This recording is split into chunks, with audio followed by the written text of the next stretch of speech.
Hola, ¿qué tal? ¿Cómo están? Este es el IFTC 10, Instituto de Formación Técnica Superior número 10, donde nuestros alumnos se reciben de técnicos en laboratorio de análisis.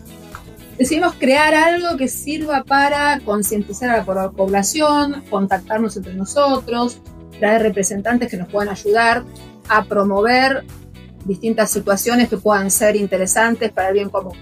¿Quiénes son los protagonistas? Marisa Rodríguez, licenciada en Ciencias Biológicas, docente nuestra de IFTC 10 y de UB, Universidad de Belgrano.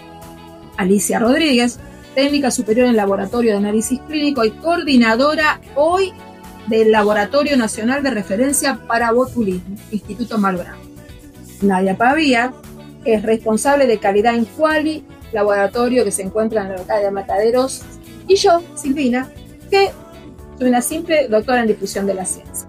Hoy vamos a trabajar y a hablar más que nada sobre enfermedades de transmisión alimentaria. ¿Están de acuerdo? ¿Les interesa, chicas? Sí, claro. Son especialistas en ese tema. Así que, bueno, nada, estaría bueno comenzar a ver que alguna de las dos nos pueda contar qué son las enfermedades transmitidas por alimentos. Las ETA, como se las conoce, son enfermedades transmitidas por alimentos que son a causa de que las personas ingieran alimentos o bebidas que están contaminadas con microorganismos patógenos.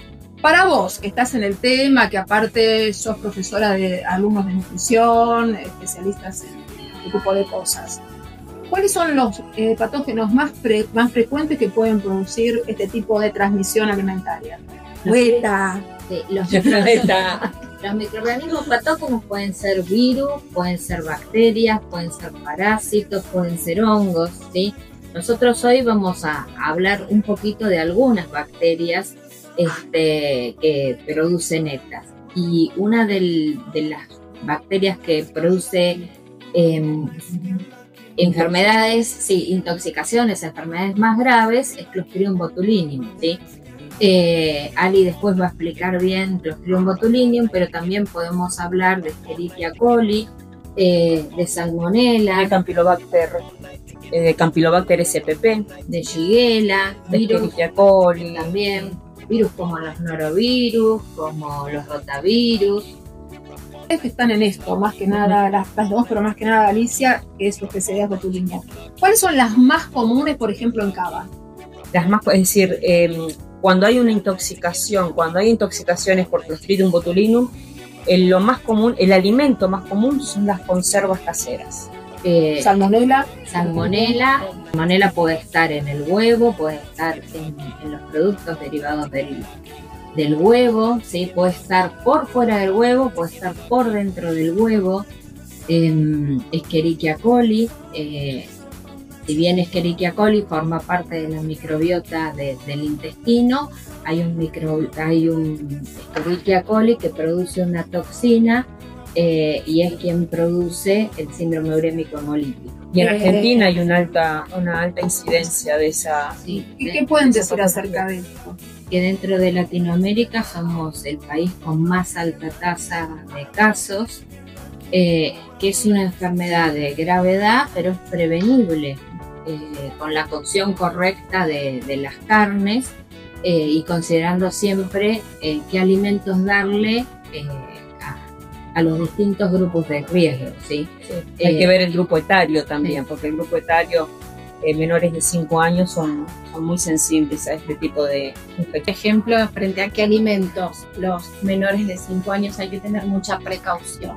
Y los menores de 5 años no podrán comer carne picada, ni productos con carne picada, ni frutas ni verduras que no hayan sido lavadas correctamente. Cuando uno habla de inocuidad alimentaria, habla de que el alimento sea seguro, desde la producción hasta la mesa del consumidor.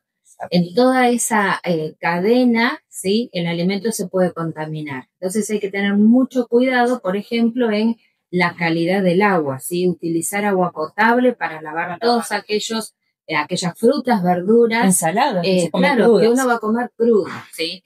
Y con los alimentos que uno va a comer calientes o que va a comer después de una cocción, comer alimentos a temperaturas altas, superando los 65 grados centígrados, y refrigerar muy bien los alimentos, tratar de que el alimento pase el menor tiempo posible en las temperaturas que van desde los 5 a los 65 grados, porque en esas temperaturas los microorganismos pueden multiplicarse. Si, por ejemplo, las bacterias que quedaron en un alimento pueden multiplicarse. Esta charla es muy importante para toda la comunidad, no solo la comunidad educativa y nuestros alumnos, sino es súper importante que todos estos tips que Marisa está dando puedan llegar, ¿sí?, a papás y mamás, a niños menores de 5 años y también a grupos etarios ya mayores, que son los que más están indefensos, y estas, me imagino, ustedes me lo van a poder decir,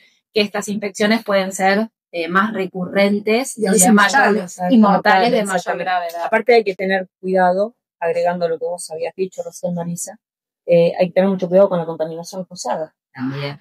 Qué importante son la cocina, ¿no? Las tablas, la madera. Claro, contemos un poquito esto, ¿no? ¿Qué es la contaminación cruzada para que no nos puedan entender? Bueno, por ejemplo, nosotros tuvimos, no hace mucho, a principio de año, una familia se reunió para festejar este fin de año. Eran 20 comensales, de los cuales 4 se intoxicaron con botulismo, y lo que nos llamó la atención es que una pediátrica de 4 años también se intoxicó con la toxina botulínica, y ella no había ingerido ese alimento. Pero ¿qué sucedió? Usaron los utensilios que habían cortado el alimento que estaba con la toxina, lo utilizaron para cortarle la comida a ella y servirlo en ese plato. Eso fue una contaminación cruzada. No ingirió el alimento, pero utilizó utensilios que sí estaban contaminados. ¿Y alimento cuál era, Alicia? Ese alimento eran berenjenas en escabeche. O sea, y caseros. Las conservas que hacemos todos. Después vamos a hablar, pero bueno, pero acá lo que nosotros queremos remarcar, en este caso fue una contaminación cruzada de ese tipo. Hay otras contaminaciones cruzadas que seguramente que es cuando se corta la carne o se utilizan las tablas. El calor. ¿Y la madera es posible? La madera se puede utilizar, pero tanto la madera como el plástico, uno cuando compra la tabla está nueva, está nuevita, está todo lisita, y uno cuando empieza a cortar en la tabla, ese plástico se empieza a agrietar. Entonces, eso crea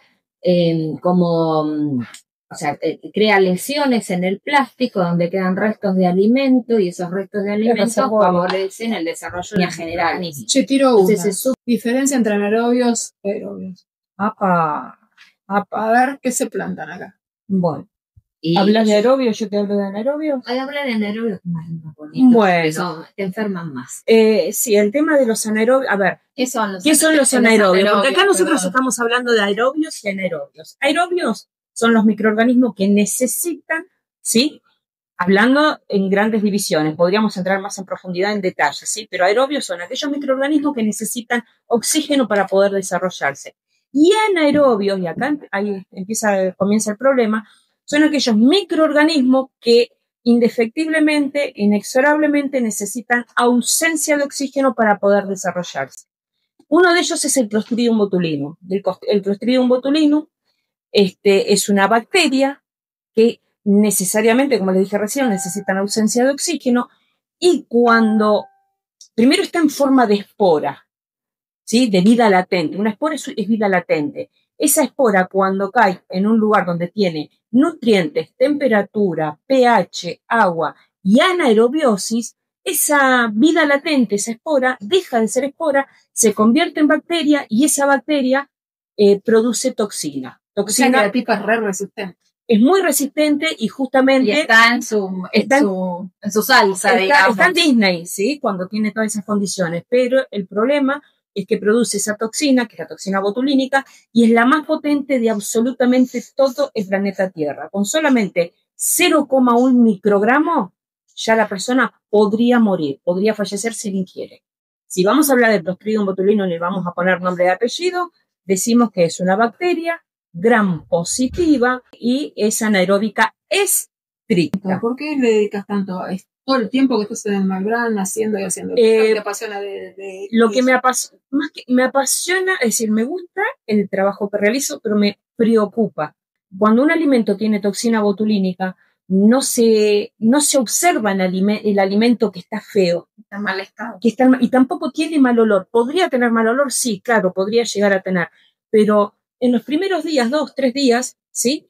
No tiene mal olor y no tiene mal aspecto. Y alguien lo puede llegar a consumir y eso poco que consuma le puede llegar a causar la muerte. Y lo peor de todo es que generalmente es por conservas caseras y uno las ingiere cuando está en familia. De los aerobios. Los aerobios son aquellos microorganismos que necesitan oxígeno para vivir y dentro de los patógenos que producen enfermedades de transmisión alimentaria, vamos a estar hablando de microorganismos aerobios estrictos o facultativos, ¿sí? Y tenemos Escherichia coli, Shigella, Salmonella, hay un montón de microorganismos patógenos. Un alimento puede estar contaminado con un microorganismo patógeno y no alterar ni su color, ni su sabor, ni su olor, ni su textura, ¿sí? Por eso es sumamente importante respetar las fechas de vencimiento de los alimentos, ¿sí?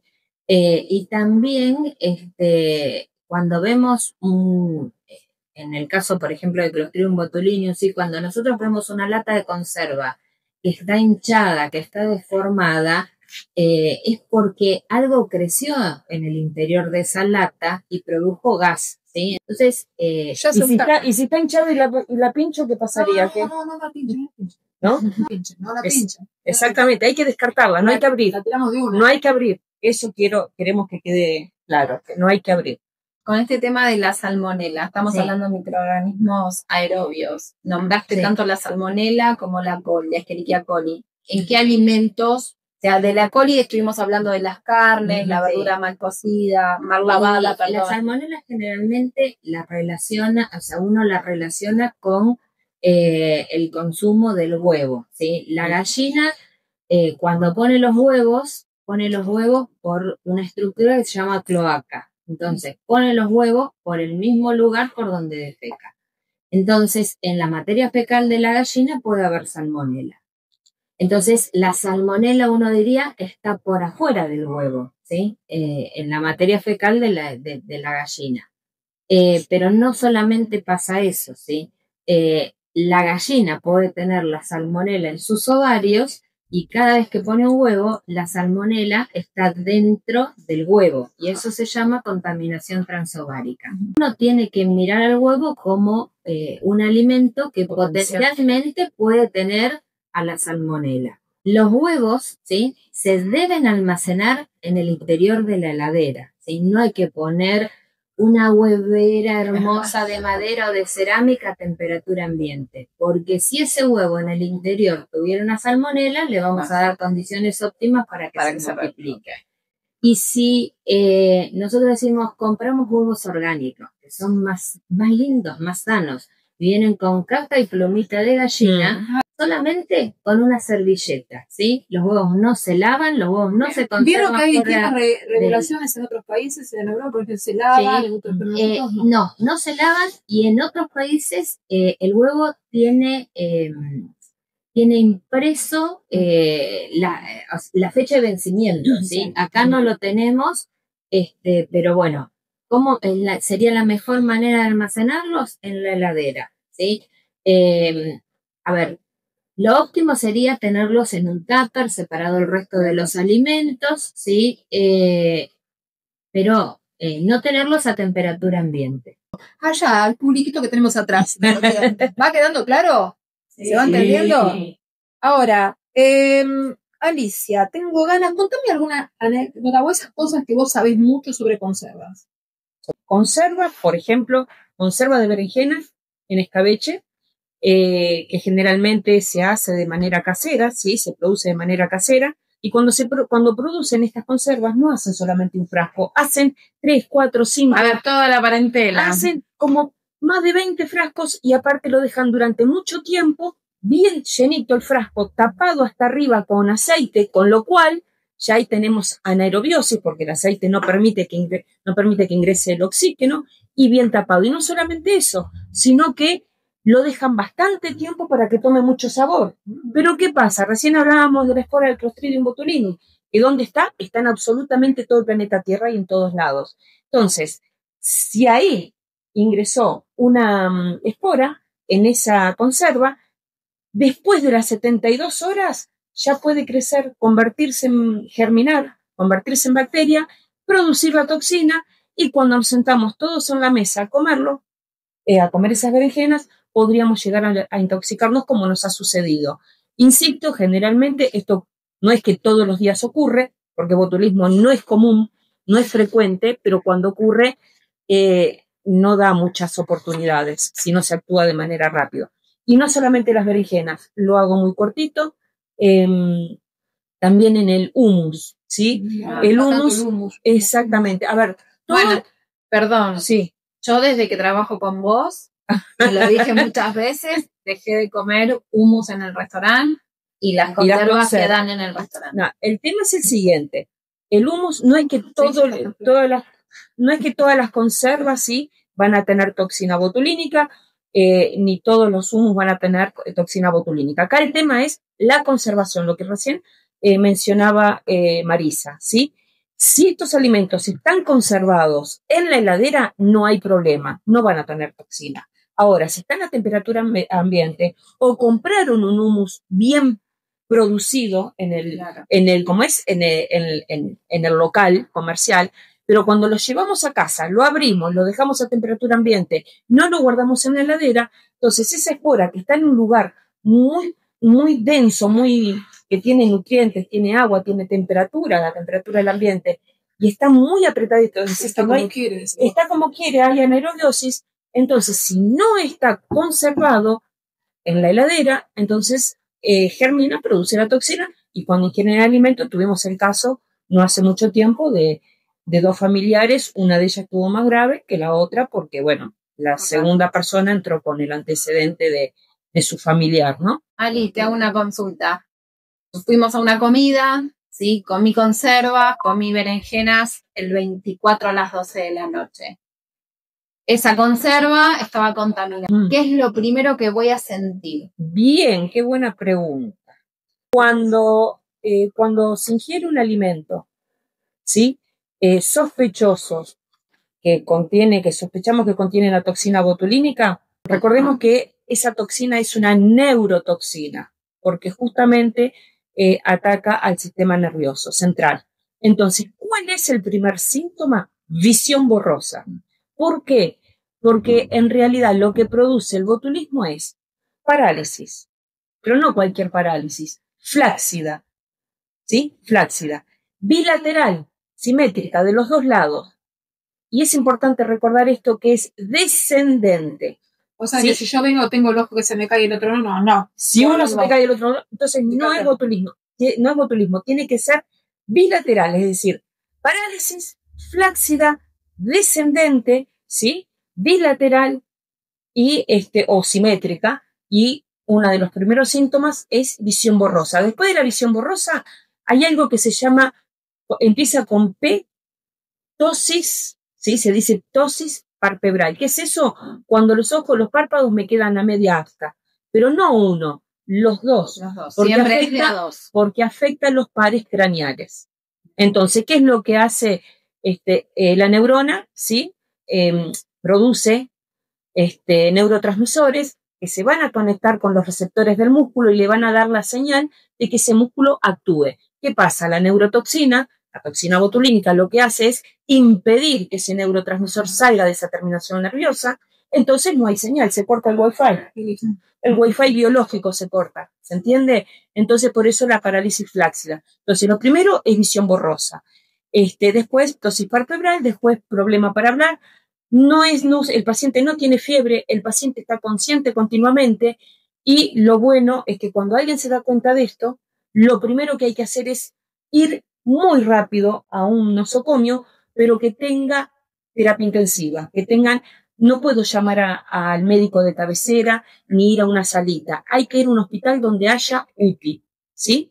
¿Cuál es la franja etaria que vos crees que es la que más se perjudica, la que puede ser más grave? Es muy amplia. Hemos tenido desde 20 hasta 70. Hemos tenido casos de matambre, pionono, conservas de pulpo. Es decir, es muy variado. Para ir cerrando con el tema de la toxina, ¿existe una antitoxina? ¿Existe un tratamiento? ¿Qué es lo que pasa? ¿Cómo se sigue? Bueno, existe antitoxina, se le coloca al paciente la antitoxina, pero ¿qué pasa? En las primeras 72 horas, la toxina está y enseguida se va a las terminaciones nerviosas. Cuanto más tiempo se tarda, sale de la sangre, se va a las terminaciones nerviosas, y si se tarda mucho en poner la antitoxina que actúa en la sangre, no tiene nada para neutralizar. Ya están las terminaciones nerviosas.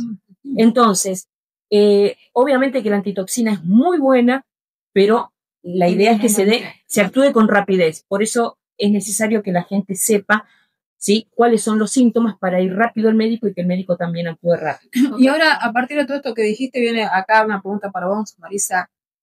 ¿Cuál es la forma de prevención para cualquier otro tipo de ETA que vos creas que tenés que decirlo ahora? Bien, primero que hablando de lo que hacía referencia Alicia, por más que uno explique lo que pasa con las conservas caseras, uno siempre tiene un amigo, un familiar que diga, a mí las hago así toda la vida, nunca me pasó nada, yo las voy a seguir haciendo. La mejor forma de que si uno quiere hacer conservas caseras, prevenir el botulismo, es hacer poco, consumir rápido y refrigerar, ¿sí? Esa es la mejor manera. A esas personas que quieren seguir haciendo conservas caseras, lo mejor que les pueden regalar es un pHímetro para asegurarse que esa conserva casera tengo un pH por debajo de 4.6. Nosotros en casa no podemos esterilizar, ¿sí? Porque no tenemos un autoclave. Eso que dicen, ay, lo puse en la agua caliente. Aparte no trabajamos en un quirófano, porque por más que lo esterilices, ni bien lo sacás, o sea, si alguien tuviera en la casa una olla a presión, podría esterilizar los frascos, pero no todos tienen ollas a presión. Hervir un frasco con agua es solo hervir, y si ese frasco tuviera una carga microbiana importante, es reducirla.